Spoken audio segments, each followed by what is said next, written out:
Good morning, everyone. Welcome to today's webinar, celebrating the International Day of Women and Girls in Science. So as you may know, the United Nations General Assembly proclaimed February 11th as the International Day of Women and Girls in Science 8 years ago. And the goal is to achieve full and equal access to and participation in science for women and girls. So this webinar is organized by the Basque Center for Climate Change, BC3, in collaboration with Emakumeak Zientzian, which is a Basque initiative to promote scientific careers in girls and young women. So to give you an overview, the Women in Science Initiative has a few objectives. And the goal is to make women scientists more visible, break gender stereotypes, especially for typically masculine roles associated with scientific technical activities, and to encourage the choice of scientific careers among girls and adolescents. So at BC3, this is our second year taking part in this celebration of International Day of Women and Girls in Science with Emakumeak Zientzian, and we're really happy to be able to contribute to this important initiative. So as a quick introduction to BC3, we're a center of excellence in research on the causes and consequences of climate change. So we produce multidisciplinary knowledge, meaning we work in a lot of different disciplines and fields, from economics to physics to plant science, urban science, and we work to facilitate and promote decision-making towards sustainable development. For example, pushing better climate policies at an international level. So the session today will feature BC3 researchers sharing their personal and professional journeys and addressing the challenges they've encountered, emphasizing the significance of gender mainstreaming in the realms of science and technology. So I have the pleasure of introducing you to two of my wonderful colleagues at BC3 today, who will be presenting their experiences as women in science throughout their careers. So Carmen Köhler is the team manager for the Artificial Intelligence for Environment and Sustainability, ARIES team at BC3, and the CEO and founder of P-Cubed-R, a company using artificial intelligence to provide tailor-made solutions in the area of weather data. And today she will be presenting to us a trip to Mars. I'll introduce Sudeshna as well now. Sudeshna Kumar is a postdoctoral researcher working in urban science with specialization in neighborhood sustainability assessment employing machine learning techniques. And she'll present to us her journey from architect to urban planner, urban scientist, and now aspiring climate scientists at BC3. So yeah, Carmen will be presenting first, then Sudeshna, and we will have a question and answer session at the end. So if you have any questions, please write them down as they come up and they'll be answered at the end of the session. So Carmen, the floor is yours. Take us away. Thank you very much, Rebecca, for this very nice introduction. I'm really, really happy to be here today, and I'll share my screen with you.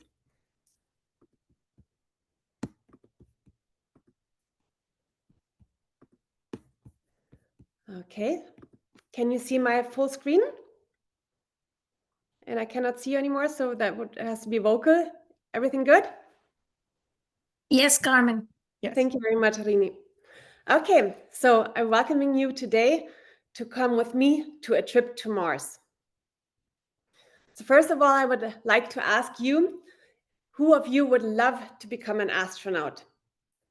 So unfortunately, I cannot see your hands, but I hope that some of you have your hand up and that you would love to be an astronaut. And maybe if the others are a bit skeptic still, let's see with this presentation if we can get you maybe to start the dream to become one. So for me, the dream to become an astronaut started when I was in school, as you are as well. So when I came home after school, then my mom was there. She was a stay-at-home mom. And after lunch, we started to watch Star Trek. I was on TV back on the days. And Star Trek was for me amazing because you had the endless universes, and the Star Trek crew traveled to different celestial bodies into the unknown. And they had great technology as well with the Beam Me Up Scotty. I mean, who wouldn't like to be just beamed anywhere? So I thought it was super fascinating. And after Star Trek on TV came MacGyver. It's a while back, but yes, he was one of my first crushes. That was the style back then. And he was a great idol for almost all the kids at that time because it was a secret agent who was able to repair almost everything with just using a pin and chewing gum or something. And he did not like weapons because his weapon was his brain. And so he used that and used different scientific knowledge to always get out of super tricky situations, and use duct tape, which is very important as well. So for me, MacGyver on the Starship Enterprise, that was an astronaut. And that was exactly what I wanted to be.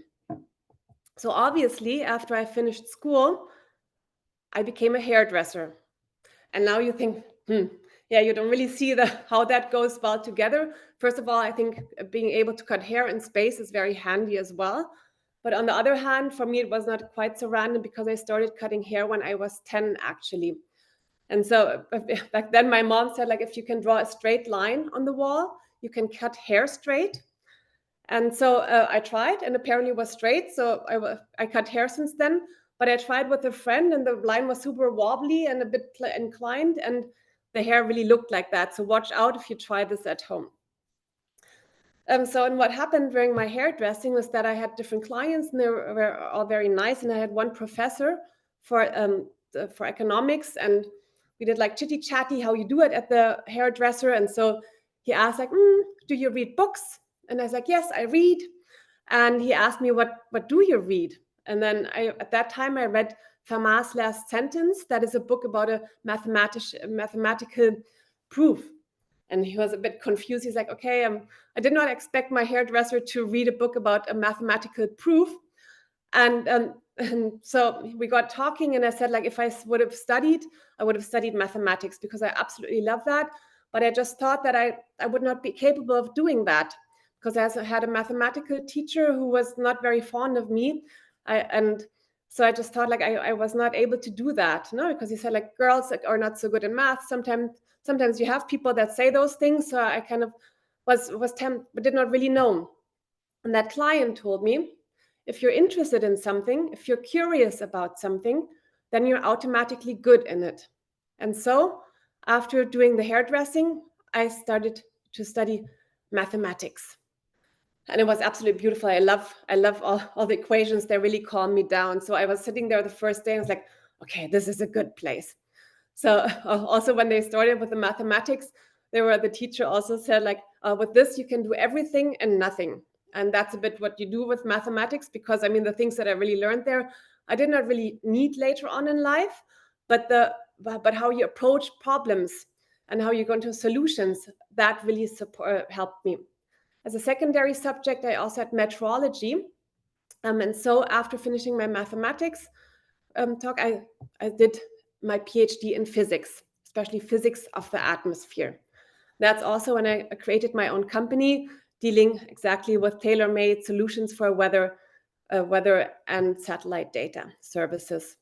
And also for me, I love satellite data because also that is kind of the astronaut approach of things. No? When you look at satellite pictures, you look at the Earth from above, and I really love that. And you see the different clouds and textures, and yeah, I think that's amazing. And because also my dream to become an astronaut was still alive. And so one day I got an email from a friend who I did my PhD with, and he said, well, if you cannot go to space at the moment, maybe you can become an analog astronaut. And then there was the link for the call for analog astronauts. I did not really know what that was at the time, but of course I investigated. And so I was chosen as the first female analog astronaut in 2015 from the Austrian Space Forum. And you think now, but what are analog astronauts, right? So analog astronauts are people that stay here on Earth to conduct scientific missions to regions that are Mars or Moon-like, Mars analogous to Mars, and so they're similar. And why that works really, really well is what we can see here. We see a picture of Morocco and Mars, and if I wouldn't have put the names underneath, I think you would have quite some difficulties to really distinguish what is Mars and what is Earth. I really like this as well because those pictures were taken apart from each other just a couple of weeks, and at that time in Morocco there was a sandstorm, so it really has that nice Martian atmosphere. And so we do those. We simulate Mars missions on Earth in Mars-like regions. That is what we do as analog astronauts. And here you can see a picture of the first mission, also in 2015. And that's why my colleague Inigo Muñoz Elorza, and things that we practice is, for example, the human-machine interaction, which is very important. We do a lot of scientific studies because on Earth and on Mars, the geological features and the astrobiological features are quite similar. So we have a lot of different experiments to look for life in extreme environments, for example, or as we see here, do human-machine interaction tests. And that is a very, very important for future missions then to space. The spacesuit simulator that we see here, it's quite heavy. It weighs 50 kilos and it takes 2 hours to put on. And it's made out of 3 different layers. You first have like a thermal garment, and after that you have a exoskeleton on the arms and on the legs, and that simulates like the pressure suit. And you probably know that on the International Space Station, when the astronauts go for the spacewalks or the EVA, extravehicular activity, they go outside in those huge white suits, and those are pressure suits. And that's exactly what we're simulating here on Earth, that we also have a difference in pressure in the outside pressure and inside pressure of our suit. So when we move, the movement is really, really difficult. And with those things, you really have to test different things, because some things you don't think about, because here it's permafrost ground, but also often we're in deserts, right? And then when you sweat, for example, your nose starts to tingle. And here you don't see it so well on the picture, but we have like a little turquoise device at the bottom, which is the razzle-frazzle device. So if our nose starts to itch because of the sweating, then you can just kind of scratch your nose at the bottom of the helmet. And that is very important. Also, you see in the astronauts, they also sometimes have like a scratcher on the side, because those are things that before you don't really think about it. But once you're in a spacesuit, it's very, very important. And also, not only we have to learn those things, but also, for example, the Americans, the first American that went to space, they forgot that they had human needs. And so he had to fly to space in a bit of a wet situation. We know, of course, we take care, and we have undergarment that is absorbent of things. So we have our own toilet also with us. But in the first flight, they did not think of that. So those are little things that become huge once you go to space. And that is better to make those mistakes here on Earth than if you fly to Mars for 7 months and then you remember that you forgot the Mars habitat keys or something. So you really want to make all the mistakes here on Earth and not when you're on Mars. But I do those Mars simulation missions. I do those aside from my job and aside from my work. So I take vacation, and the next vacation is now on the 7th of March until the 7th of April, where we will have the next Mars simulation mission in Armenia. In my real work life, I'm at BC3, and I'm the team manager of the wonderful ARIES team that Rebecca already pointed out as for artificial intelligence for environment and sustainability. And there on the one hand side, I'm the project manager of some projects, but also the team manager. And so I try to enable and empower the people that are there and try to make the best version out of them that they want to be, of course, and support them on their path to become to be a scientist, of course, which they already are, but to just enhance their career. And that is really, really rewarding, because I love it when you see people around you flourish and grow. But what the most important thing is, I think always, is to have lifelong learning. So with every step of my career, even though it was very non-linear, I always learned a lot. And I think that is something that I would like to give to you today, is that never stop learning, create this habit of lifelong learning, and always stay curious. Thank you very much. Thank you so much for that great presentation, Carmen. Anyone who has questions, as a reminder, you can write them down and we'll have the Q&A session after the next presentation. So Sudeshna, Rini, take it away. Thank you, Rebecca, for the introduction. And I would like to thank Carmen for sharing her story. It was super interesting. And as you know, I've been always intrigued by your story. So would like to know more about it when I meet you in person next time. Okay, so Rebecca, I'm sharing my screen right now. And let me know if you can see my full screen once I share it. Okay? Yes. Sorry. Okay.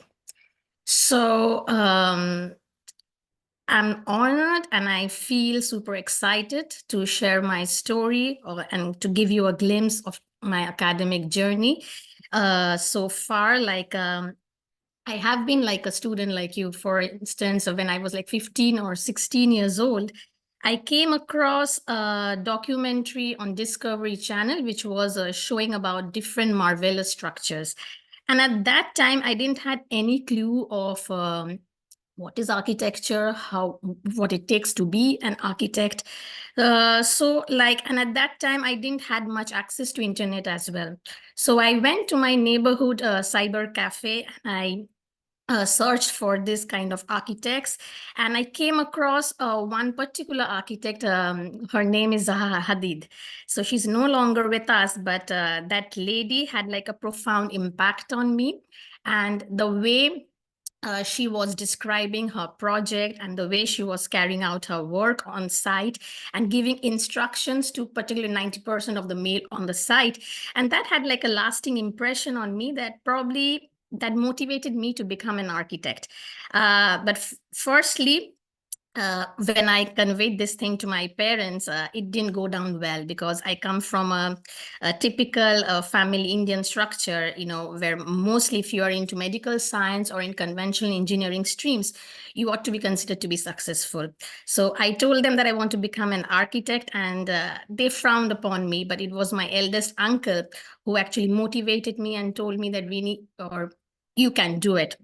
So they call me by the name Rini as well. And so that was kind of like my first battle, which I had to resolve the conflict at home. And I was fortunate to land up myself to the college of my choice. But interestingly, like after 5 years of studying architecture, I wasn't quite interested in becoming an architect, like a practicing architect. Because I wanted to know something more beyond like a singular individual structure, and like how this couple of structures or the buildings might be having like an interactive effect with the urban environment. So at that time, I had those questions very vaguely on my mind, but I couldn't frame it. So it was like I went to a picnic with my family right after my architectural degree, and we were celebrating my degree and all. And that picnic happened on an eco-fragile zone that's on a wetland. So these wetland areas were converted into recreational sites, and I could hear my relatives, my friends, my cousins, they were talking about, oh, this wetland used to be so different 10 years ago. Oh, I used to come over here and there used to be so many flowers, or they have cut down the trees. So like those questions were buzzing on my mind. That's something which had happened at like a city level, but it's impacting personal lives as well. So, and exactly on that day, I realized, probably I want to go beyond architecture, beyond the singular structures, and I want to study the city, my city, and why it is affecting the people and why it is evolving. At that time, I had no answers to those questions. So that motivated me to pursue my master's in urban planning. And after several months, when we have to do like our master's thesis, so I was lucky to land up an internship with the Kolkata Urban Authority. I told them that I really want to work for the betterment of my city, and that would have like a tangible input towards it, because like the academic research shouldn't stop just developing theories, but we should put it into practice as well. And they supported me to a great extent, and we realized this wetland project. So, and it was quite challenging for me because at that time I didn't had that much of domain knowledge. So every day had been like a steep learning curve for me. And slowly I got to realize that that wetland was adjacent to an economic booming area with real estate prices soaring high with each passing day. There was this huge burden of urbanization, and then there was a pressure from the political party also to make money out of it. So Thai was in a mess, absolutely mess, like a 24-year-old girl who didn't had any power, felt very helpless, and just went to the Kolkata Urban Authority to devise policies and strategies, and nobody gave anything about it. So like I went on publishing my master's thesis, and I ran from one urban authority to another urban authority. And finally, I could present my thesis to like a broader audience of actual practicing policymakers and made them realize that how dangerous that they are endangering the wetland, which is considered to be the lungs of Kolkata, and how this eco-fragile zone can be protected while containing the economic boom as well. So I looked into the economic aspects as well as the environmental aspects of my city. And it went really well. And like it really gives me goosebumps even today that when I visited my city after 2-3 years, I saw some of those policies were implemented. Some of my designs were out there below the flyovers. And that motivated me and inspired me to do more further. And that helped me in pursuing my PhD as well. And probably I realized that that's my forte, that I'm going to work for my city, for its betterment. And that also instilled in me a sense of urgency and like a sense of commitment and responsibility to embark on this journey of improving your city. So, and during my PhD journey, things were like I went through ups and downs, and I traveled a lot during my PhD, and the first city which I visited outside India, it was Boston, and then New York. I like visited New York once, but I stayed in Boston for some time. And you wouldn't believe, like it was kind of like a bubble burst for me, because I was so self-absorbed with my own city, with my own city's cultural heritage and identity, and my policies and the strategies which I was making on my mind to improve the city was becoming biased. But when I started venturing into these international cities, into global cities, I realized, like every city is so different. Every city has its intrinsic cultural identity, and the policies cannot be universal. They need to be tailor-made policies. And like every city after that, which I travel, like Zurich, then Mountain View, San Francisco, and now Bilbao. So every city is kind of like a chapter in my life, which has helped me to weave my story of becoming a scientist. And that has shaped me, that has shaped my perspective towards my perception of the urban environment, and also introduced me to the pressing challenge of climate change. Now, this is very interesting. So when I was working on my PhD thesis, so at that time, I was just delving deep into sustainability science. Now, what is sustainability science? It's basically like an interdisciplinary field where we seek to understand human interactions with the ecological or the environments surrounding us. So like sustainability scientists, they devise policies and strategies, and they aimed towards sustainable development, implying that the needs of the present which should not be compromising with the needs of the future, by making the social ecological integrity, social equity, and economic prosperity. So those things shouldn't be compromised. So Thai was going deep into sustainability science, but later on I realized that just looking at different dimensions of sustainability wouldn't suffice. So we would have to go deeper into it. So that's how I got introduced into the field of urban science, because urban science made me look at cities like a complex machine, For instance, the water supply lines or the sewerage or the electricity. So those are like the, if you can see, those are like the different parts of a machine. And if any one of the parts, they don't work, the entire machine stops working. So the city collapses.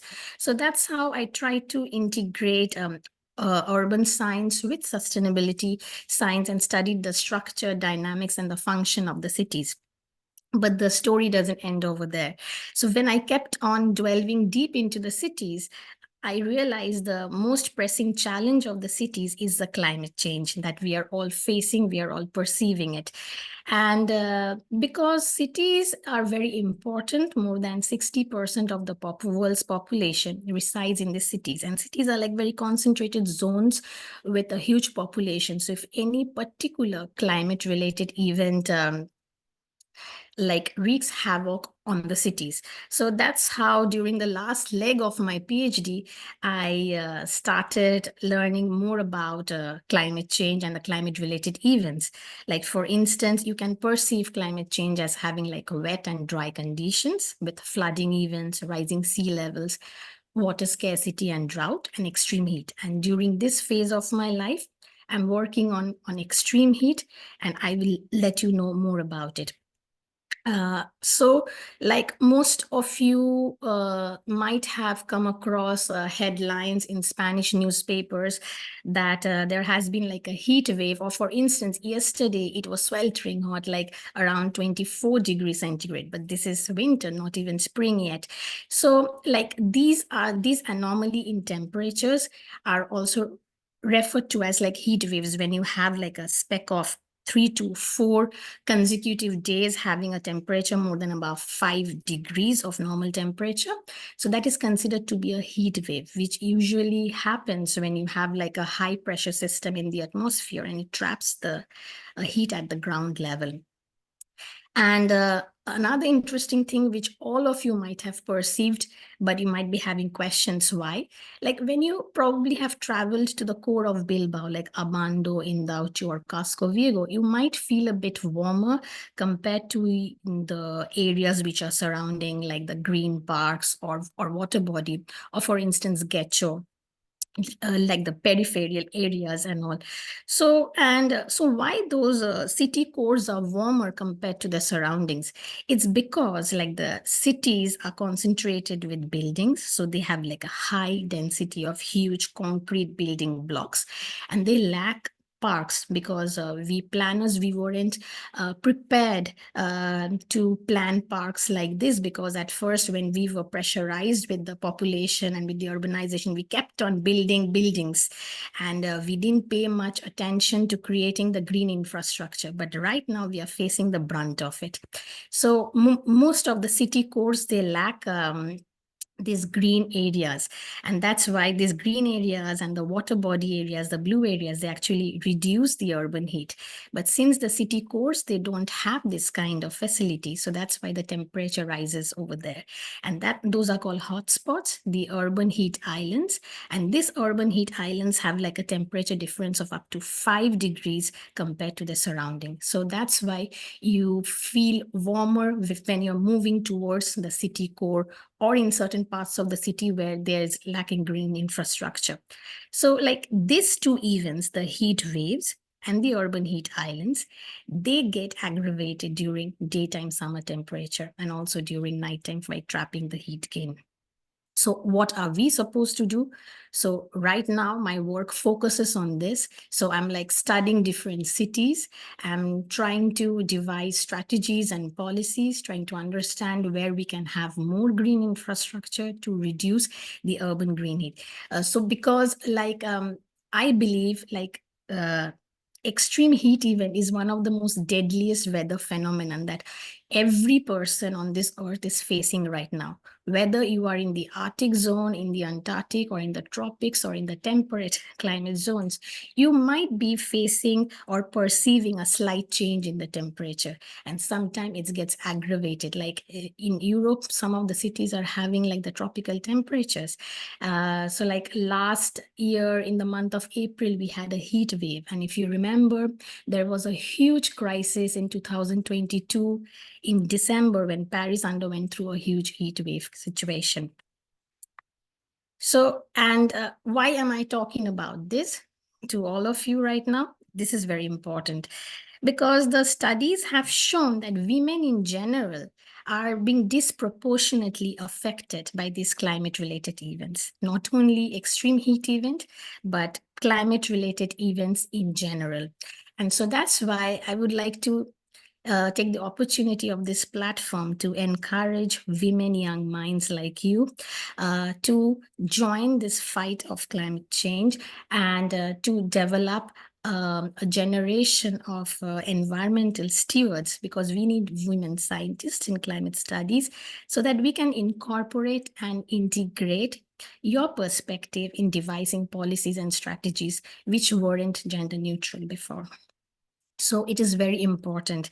And irrespective of the gender, I would request all of you young minds to come forward and to develop a scientific, rational bent of mind, to realize that what's happening around us, to perceive your urban environment, and try to instill a sense of responsibility, commitment, towards the betterment of our society, not only from a very beautification or aesthetics or like cleanliness, but also to be much more responsible and sensitive towards the climate. So that is very important, that we need to cultivate a generation of environmental stewards. And I think, like I'm unable to see all of you, but I'm sure that on the other side of the screen, there is a full spectrum of talent and creativity that is bubbling out there. And we need to tap that youth energy, and we need to bring that energy into this movement to tackle this global challenge. This is the most pressing issue of the 21st century, and we want young minds like you to join us. And especially women scientists are very important because they are underrated most of the time, because like if you come across scientists, you will always get to see or hear about a male scientist dominating over certain aspects, but we need opinionated, strong women scientists to tackle this challenge, to bring their perspectives on the plate, and let's get this rolling. And I think this is not the end, and we should be very hopeful about it, that we have already been instilling this sense of fighting against climate change. So this is like, I'm going to stop over here, but before that, like this is like one of my favorite paintings from Bosch. So it's named like the Garden of Earthly Delights, and it has like it symbolizes an allegory to today's context. So it symbolizes human indulgence and exploitation of environmental resources. So this is like not a homework, but this is like a food for thought for all of you. Try to delve deep into this painting and try to understand where do you stand and how can you bring about a change, because everything starts with you. So it's not about somebody else is going to bring about the change, but you are going to bring about the change. You have the power in you. So thank you so much for listening to my story and to the work which I'm doing, and I will be glad to take your questions. Thank you. Thank you so much, Rini. That was an incredible presentation. Thank you again, Carmen. It was so interesting to hear your journey, going from hairdresser, studying math, now and physics, and now climate science, and being at us here with BC3. And Rini going from, architect, urban planner, and climate scientist, and how you both navigated some, difficulties or perceptions of what a woman in science should look like, or a successful woman should look like, And I know that our audience today is not just women and girls. Of course, we're it's the focus of this webinar, but I know that I heard in both of your stories that there was an important aspect of male support as well in inspiring you in your journey. So Carmen, it was your client, right? Who was a professor who started talking about the math proofs you were reading, which is super interesting. And for Rini, it was your uncle who supported you in your journey. So I think that's just kind of a message for everyone out there, that this is about everyone supporting each other, really. And that's important to have female role models, but sometimes you're also going to break barriers, and there are going to be people, of other genders or men who are out there who are supportive of you and who really help you, find your path. And so I think that's a really beautiful message to take away as well from today. So I have, of course, a lot of questions, but I'm going to open up questions to the audience first. And yeah, so you feel free to write in the chat, raise your hand if I can see you, and we'll address all the questions.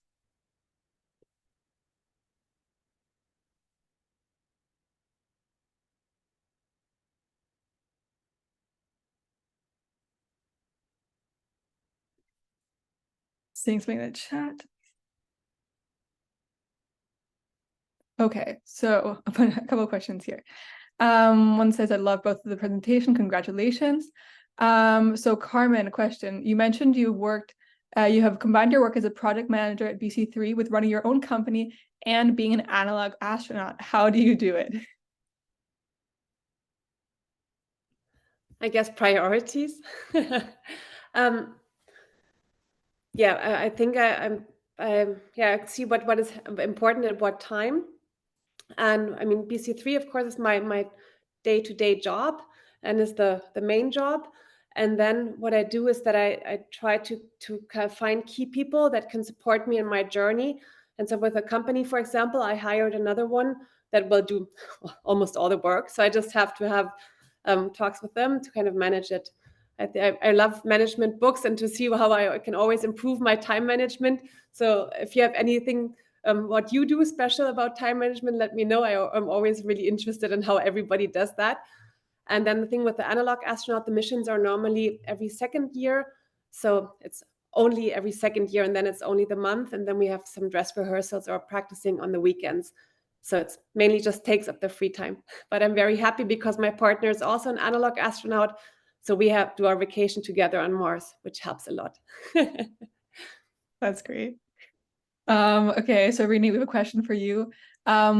Asking, what lesson or tool have you learned and applied throughout different fields in your career? Okay. Thank you, Ichaso. That is a very important question, but my answer might be lengthy, so I have to cut it down. So what lesson? Lesson, I would say, like,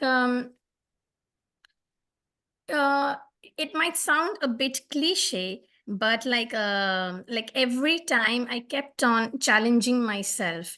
Like I was very unsettled throughout this journey, and I'm still unsettled. I consider myself to be like ever evolving and embarking on this transformative journey, because I have like so many questions at the penultimate junctions of my career that led me to a different path altogether.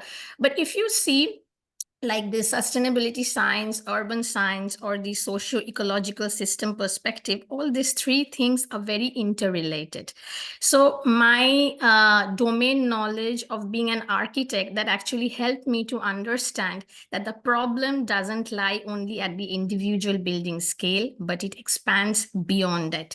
So so we need to think about the neighborhood, and that brings in the different understanding of dimensions, the economic, social, cultural. So like for me, cognitive mapping, for me, the technocratic approach of assessing the findings first at the initial level and then merging with the perspective understanding of the users. So that has been like a very important learning tool for me, that I've always tried to include the perception of the users, rather than like, if you are aware of, like policymakers, they have a very bureaucratic approach. Okay, so they will devise policies and they will try to impose it on the target audience, irrespective of the fact that whether they are going to be accepted or not. So that's why most of the policies, they fail at the implementation level.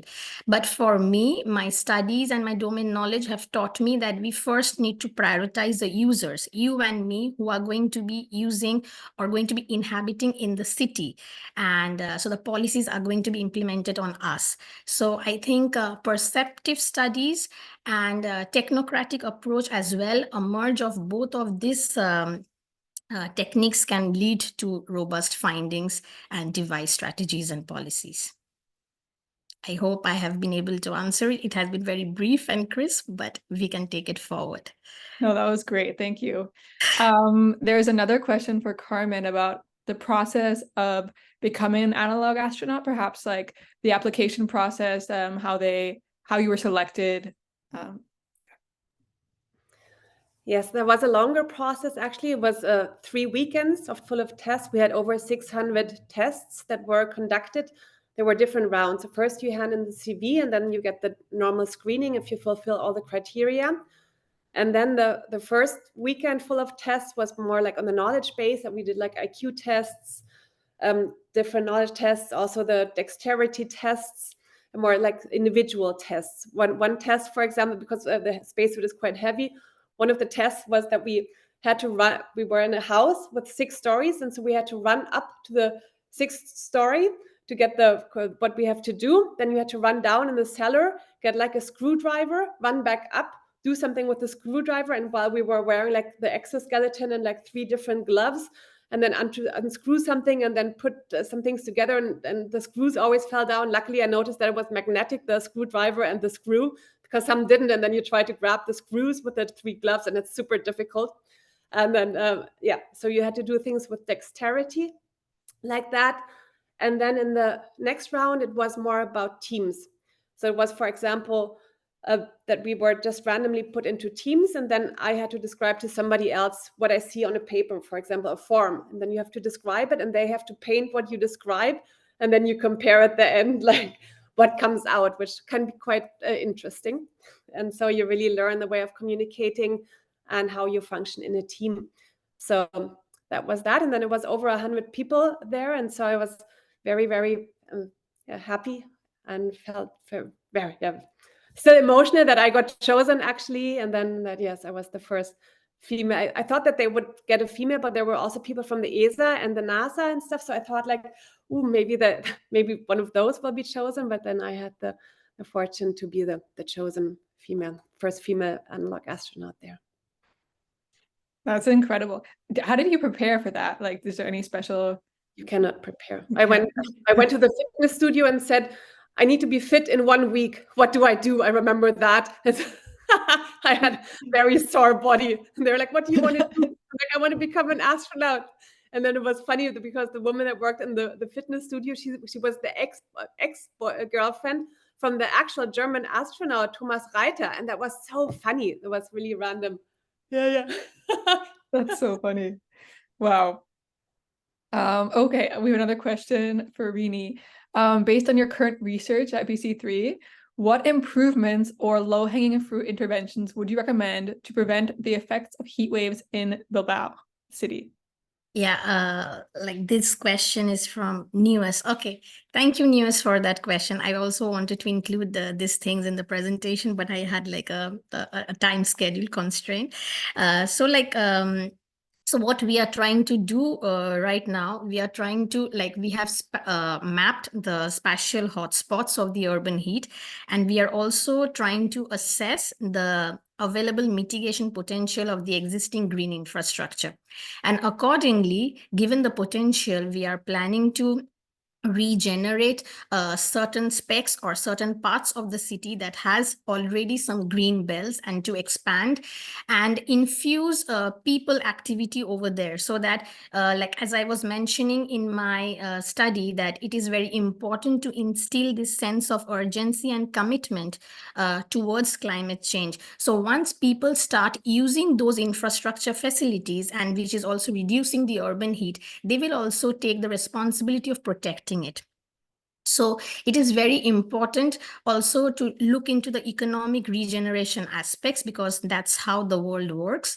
So we are looking into the parks that might have the potential of revitalization, economic regeneration, and infusing it with people's activity to make it as vibrant as possible and to get rid of the blight areas. So trying to transform the blight areas into vibrant green parks or green stretches of land, if not park, because it's not always possible to interject a park, because that's how, because the struggle is like mostly the cities are already planned, and you cannot come up with like deconstructing any portion of the city and just create a park over there. So that's not there. So we have to, the struggle is like interjecting green specks of land and trying to make this green infrastructure as robust as possible, considering economic regeneration, revitalization, and vibrancy of activities. So I have a similar question, asking about the specific challenges, contexts in Bilbao that you see. Rebecca, like we haven't conducted like that detailed study in Bilbao, but me being a person who has come from India and started living in Bilbao and fell in love with the city altogether, because I'm totally in love with Bilbao. So what I have seen that the old parts of the city, which has like a rich cultural fabric, but it also lacks a basic green infrastructure facilities. And so it will be like a challenging as well as a very conflicting plan to how to intersperse those particular and to like to create formalized organic parks in those parts of the city where you feel hotter, because there is no land available. So we need to devise innovative strategies of how to convert the existing areas, like the existing plazas, into like green parks, and try to adopt NBA solutions if possible, and try to include the people during that entire process of development. So that might be like a task, because those places are like already bubbling with activities, and then pausing that activity and then introducing something new. So those things might be a challenging aspect. Okay, I have so many more questions, but I think we have to wrap up soon. I just want to, add a comment, since I already mentioned the importance of, everyone supporting each other. I think, well, we have women, we have men, we have, the students, we have the professors, maybe online, the teachers, and I think that everyone has their own power and support that they can contribute. I think that getting support, especially from teachers, or role models early on, is so important. Kind of in creating a belief in yourself, that you can do something. I think Carmen mentioned that she had a math professor that wasn't very very kind, or made her believe that she couldn't do things, and that it took another external mentor, I guess, or a person in her life to kind of be able to motivate her in that way to really achieve incredible things that she's done in her career and continues to do. And yeah, so I think that might be the message, that we can all uplift each other and in different ways, and that we are all three very proud and successful women in science, and we really hope that this webinar has taught you a little about our Carmen and Rini's journeys as women in science, and encourages all the women adolescents in the audience to really pursue what they're passionate about and believe in themselves, and to the people around them to support them in doing that. I will just give a final word to Irache, who has came up with a graphic design from this event. So Irache, if you want to share your screen, go ahead.